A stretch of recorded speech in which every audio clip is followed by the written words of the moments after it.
She was hidden in a palace, but God placed her there for a reason. What does it mean to be placed in a position of power when you feel like an outsider?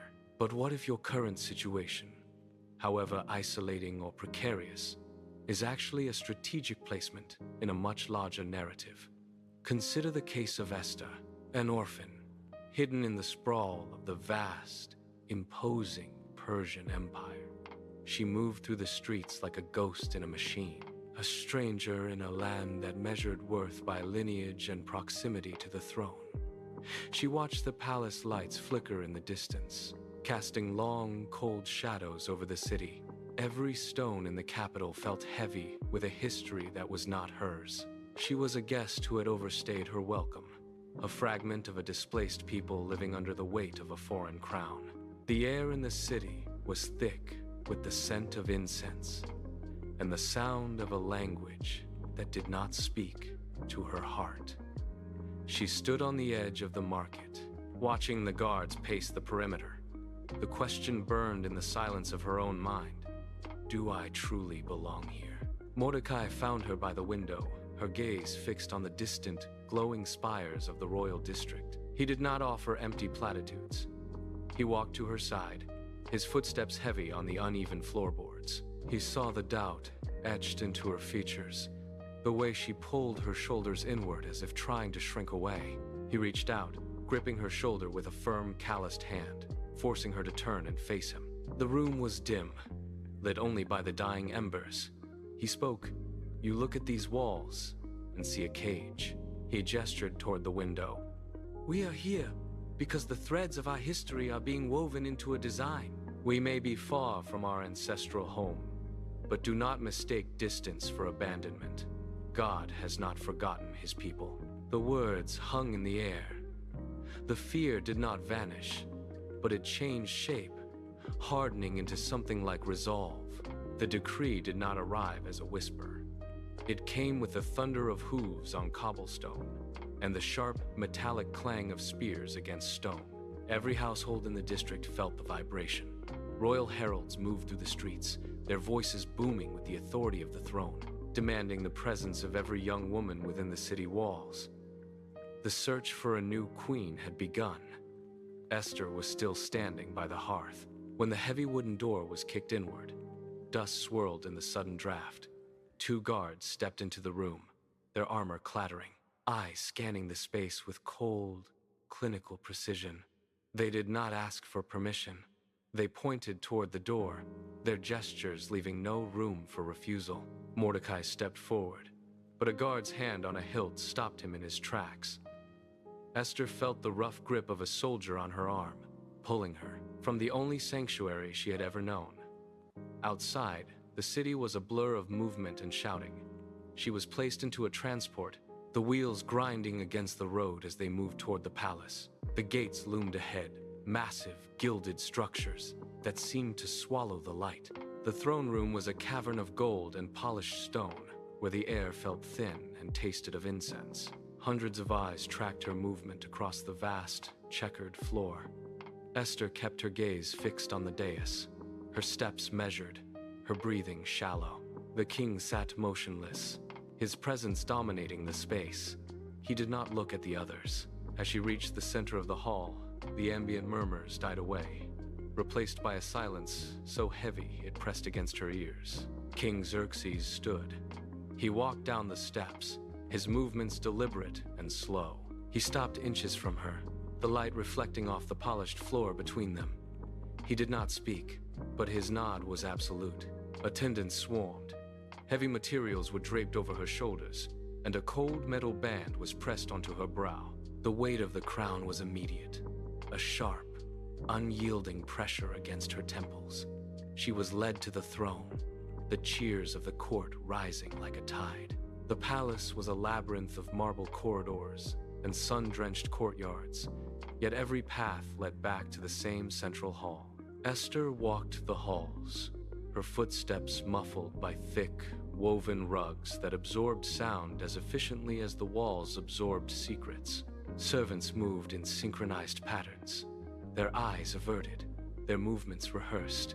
She was never truly alone. If she paused by a window to look toward the city, a handmaiden appeared with a tray of fruit or a request for her attention. The luxury was relentless. It was a calculated, suffocating comfort designed to keep her within the boundaries of the throne. One afternoon, she slipped toward the outer balcony, hoping to catch a glimpse of the street where she once walked freely. She reached the threshold, but two guards stepped forward, their spears crossing to block the exit. She turned back, her pulse quickening. The realization settled into her bones. She was not a ruler, but a prisoner of her own station. The atmosphere in the palace courtyard shifted with the arrival of Haman. He moved through the halls with a retinue of attendants, his pace brisk, his head held high. Every official, every guard, and every visitor bowed low as he passed, their foreheads nearly touching the stone floor. It was a ritual of absolute submission. He expected the same from everyone. Yet, at the main gate, the rhythm broke. Mordecai remained standing. He did not look away, nor did he lower his head. He stood with his feet planted firmly, his gaze fixed on the horizon, ignoring the man who commanded the king's favor. Haman stopped. The silence in the courtyard sharpened. He watched Mordecai for a long moment, his fingers tightening against his palms. He did not shout. He did not strike out. Instead, he stood perfectly still, his eyes narrowing as he processed the defiance. The pride that had defined his rise to power curdled into something darker, a focused, burning resentment. He turned his gaze from the gate. He walked away, his steps measured and heavy, already calculating the cost of this insult. Haman had decided that the defiance at the gate would be met with total destruction. Haman entered the inner sanctum, where the king sat alone. He did not mention Mordecai by name. Instead, he painted a picture of a people scattered across the provinces, a nation whose laws were different, a group that refused to honor the king's authority. He spoke of stability and the necessity of purging a threat to the empire's unity. The king listened, his gaze drifting to the maps spread across his table. He did not ask for evidence. He did not ask for names. He simply reached for the heavy signet ring on his finger and pressed it into Haman's palm. The authority was transferred in a single, silent motion. Haman left the chamber and summoned the royal scribes. They worked through the night, their quills scratching against parchment as they drafted the order for total annihilation. The decree was copied into every language of the empire. When the final document was laid out, Haman took the king's ring and pressed it deep into a mound of hot red wax. The seal cooled, hardening into an unbreakable command. Messengers were dispatched to every corner of the kingdom, carrying the death knell for the Jewish people. The palace remained quiet, but the machinery of destruction had begun to turn. The news did not arrive with a shout, but with a whisper that traveled through the palace corridors. It reached Esther in the quiet of her private quarters. A servant delivered the message, a simple scroll detailing the decree that had been sent to every province. Esther unrolled the parchment. She read the words, then read them again, her eyes tracing the lines that marked her own people for destruction. The weight of the paper felt like lead in her hands. She set it on the table and walked to the window, looking out over the sprawling gardens. The world outside remained unchanged, yet the ground beneath her feet felt as though it had shifted. She was the queen, protected by the highest walls in the empire, yet the decree reached even here. If she stayed silent, she might survive the initial purge, but the cost would be the erasure of her identity and the lives of those she loved. If she spoke, she risked everything: her position, her influence, and her very life. She paced the length of the room, her breath shallow, her mind racing through the impossible options. She stood in the center of the room, motionless, caught between the safety of the shadows and the lethal necessity of stepping into the light. The silence of the palace, once a comfort, now felt like a cage closing in. The message arrived through a trusted servant, bypassing the usual protocol of the court. It was not a plea for help, but a cold, hard assessment of reality. Mordecai did not mince his words. He wrote that the palace walls were no shield against the coming storm. He warned her that if she chose to remain silent, she would not be spared simply because of her station.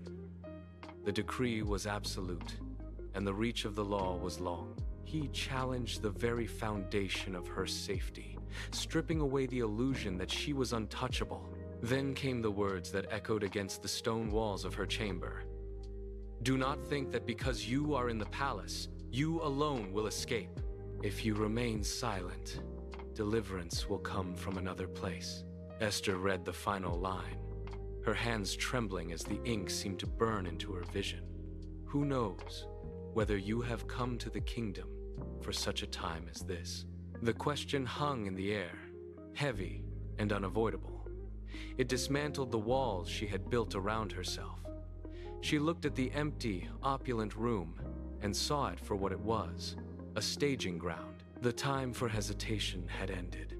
The challenge was not just to survive, but to act. She stood at the threshold of a decision that would define the rest of her life. Esther moved with a sudden, sharp clarity. She walked to the heavy doors of her chamber and locked them, shutting out the noise of the palace. She dismissed her attendants with a wave of her hand, leaving her alone in the vast, echoing space. She began to clear the room, pushing aside the heavy tables and the ornate basins. She did not want the distractions of the court. She wanted nothing but the cold stone floor beneath her. She knelt in the center of the room, her back straight, her focus narrowing. She called for a fast. No food, no water, no comfort. The silence that followed was a heavy, expectant stillness. She spent the first hours pacing, then sitting, then kneeling, repeating the same resolve until her body ached. The hours stretched into days.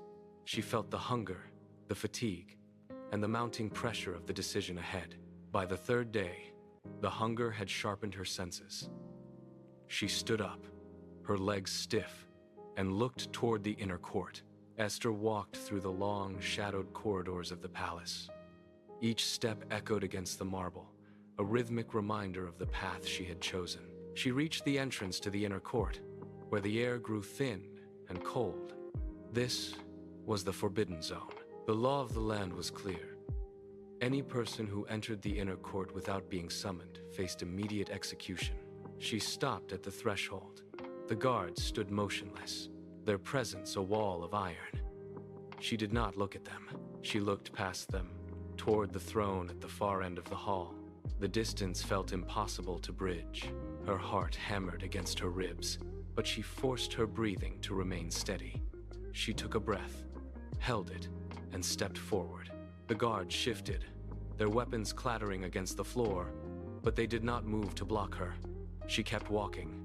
The silence in the room was absolute, heavy enough to crush the breath from her lungs. She reached the designated point, stopping just short of the king's reach. The king sat motionless, his gaze fixed on the figure standing before him. He did not speak. The chamber remained frozen, the guards holding their positions, their eyes darting between the monarch and the woman who had defied the law. Esther watched his hand. It rested on the arm of the throne, fingers tapping a slow, rhythmic beat against the wood.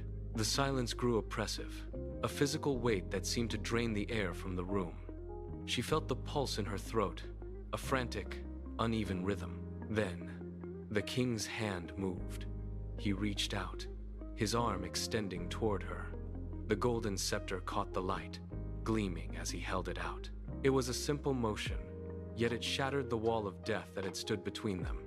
The tension that had gripped the room snapped. She stepped forward, her hand trembling as she touched the tip of the scepter. The contact was cold, solid, and absolute. She looked up, meeting his eyes, and saw the shift in his expression from shock to curiosity. The path forward was open. The king leaned forward, his interest piqued by her presence. Esther did not rush. She spoke with measured clarity, inviting the king and Haman to a private banquet she had prepared. The king signaled his agreement, and the court began to stir. Later that evening, the air in the private dining hall was thick with the scent of roasted meat and heavy wine. Haman entered, his stride wide, and his head held high, clearly relishing the invitation. He sat at the table, his eyes scanning the room with a sense of entitlement. Esther watched him from across the table. She moved with deliberate grace, pouring wine and ensuring the king's cup remained full. She kept her own counsel, letting the conversation flow around her without revealing her intent. Haman spoke at length, his voice booming against the stone walls, boasting of his influence and his proximity to the throne. He did not notice the way Esther's gaze remained fixed on the king, nor did he see the subtle, calculated pauses in her speech. She was building a trap, layer by layer, waiting for the precise moment to strike. The banquet ended, but the king found no rest. He paced his chambers, the silence of the palace pressing in against the walls. The torches burned low, casting long, shifting shadows that danced across the stone floor. He could not settle. His mind kept returning to the banquet, to the quiet intensity in the eyes of his queen. Restlessness gnawed at him. He gestured to his attendant, his voice sharp in the quiet room. "Bring the chronicles," he commanded. "Read to me." The attendant hurried forward, unrolling the heavy scrolls that held the history of the empire.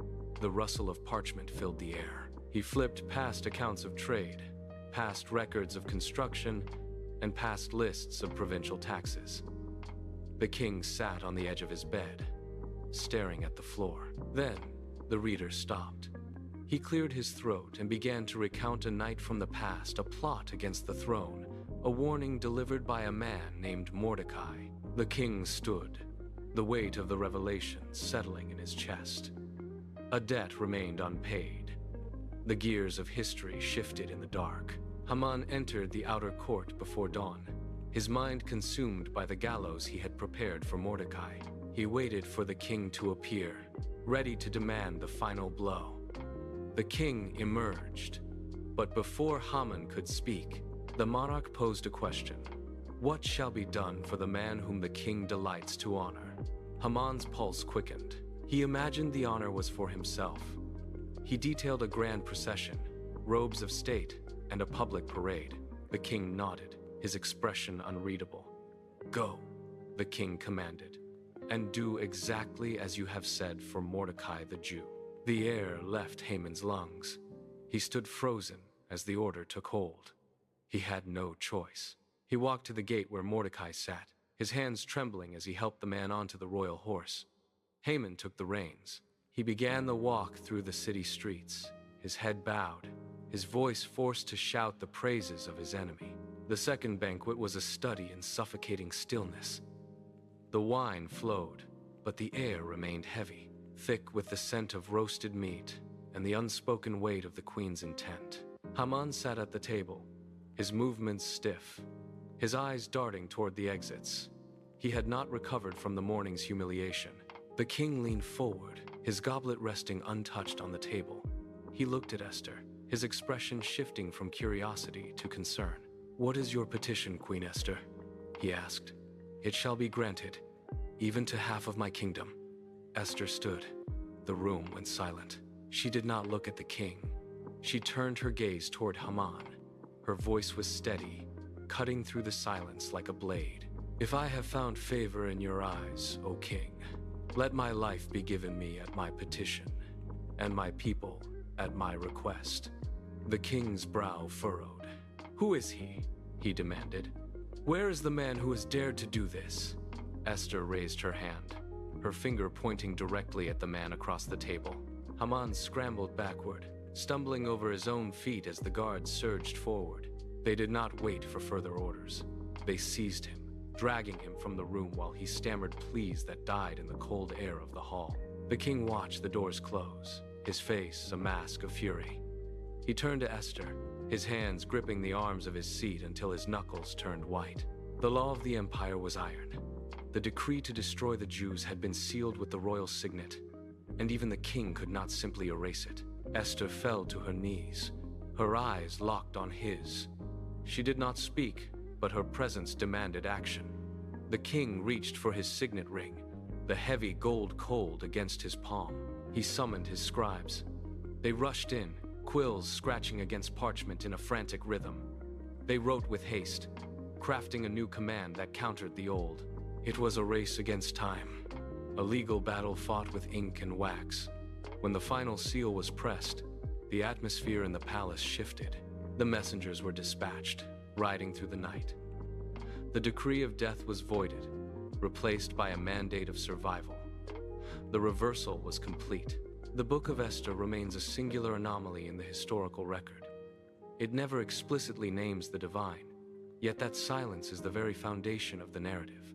Look closer at the sequence of events. The king suffers a bout of insomnia at the precise moment he needs to hear the records of past loyalty. An orphan girl finds favor at the exact hour the empire turns its gaze toward a new queen. These are not mere accidents of history or geography. They are the structural beams of a larger design. The story functions like a clockwork mechanism, where every gear, no matter how small or hidden, serves a singular purpose. We see the hand of the architect not in grand declarations, but in the timing of a sleepless night, in the sudden shift of a ruler's mood, and in the way a stranger is positioned to alter the fate of a nation. The narrative is built on these precise, invisible intersections. It teaches that what appears to be a series of disconnected, chaotic events is actually a deliberate alignment. The palace was never just a residence. It was a staging ground. The favor shown to an orphan was not for her own comfort, but for a task that transcended her understanding. Every detail points to a purpose that was written long ago. The story of the palace is not a relic of the past. It is a mirror for your own life.